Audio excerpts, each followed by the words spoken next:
दिन के करीब 10 बज रहे थे। सड़कों पर सन्नाटा पस रहा था।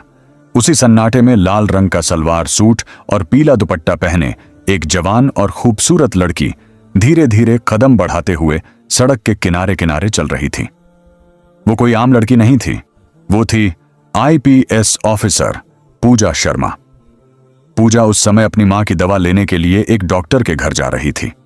उसकी चाल में आत्मविश्वास था, लेकिन चेहरे पर मां की तबीयत की चिंता साफ झलक रही थी। सड़क के मोड़ पर पहुंचते ही पूजा की नजर सड़क के किनारे बैठे कुछ पुलिस वालों पर पड़ी। वहां 3 से 4 हवालदार और थाने का इंस्पेक्टर मल्होत्रा बैठे हुए थे। वो पूरी तरह नशे में चूर थे। जैसे ही इंस्पेक्टर मल्होत्रा की नजर पूजा पर पड़ी, उसकी आंखें चमक उठीं। उसने बगल में बैठे एक हवालदार को ठोकर मारते हुए कहा, ओए देखो तो, इतने दिन को कौन सी हसीन परी चली आ रही है, चलो थोड़ा मजा लेते हैं। यह सुनकर बाकी हवालदार भी कुटिल हंसी हंसने लगे। उन्हें जरा भी अंदाजा नहीं था कि सामने खड़ी ये लड़की कोई आम राहगीर नहीं, बल्कि उनके ही जिले की आईपीएस ऑफिसर है। पूजा ने जब ये सब देखा तो वो कुछ पल के लिए ठिठक गई। उसने गहरी सांस ली और सीधे कदम बढ़ाते हुए उनकी तरफ बढ़ी। तुम लोग पुलिस होकर ये सब कर रहे हो, खुलेआम सड़क पर बैठकर शराब पी रहे हो, गंदे गाने बजा रहे हो। सरकार ने शराबबंदी लागू की है और तुम खुद ही का कानून तोड़ रहे हो।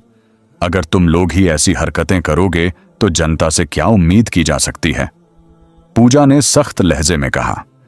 पूजा के सुर में ऐसी दृढ़ता थी कि बाकी हवालदार एक पल को खामोश हो गए, मगर मल्होत्रा पर इसका कोई असर नहीं हुआ। वो लड़खड़ाते हुए उठा और पूजा के सामने आकर खड़ा हो गया।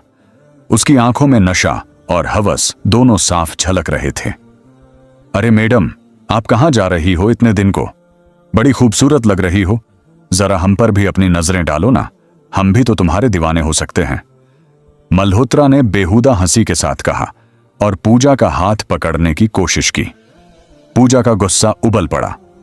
उसने अपना हाथ झटकते हुए कहा, देखिए इंस्पेक्टर, मैं आपको इज्जत देती हूं इसलिए चुप हूं, लेकिन आप लोग बहुत बड़ी गलती कर रहे हैं। मैं इस पूरे मामले की रिपोर्ट दर्ज कराऊंगी। यह सुनकर मल्होत्रा ठठाका मारकर हंस पड़ा। रिपोर्ट?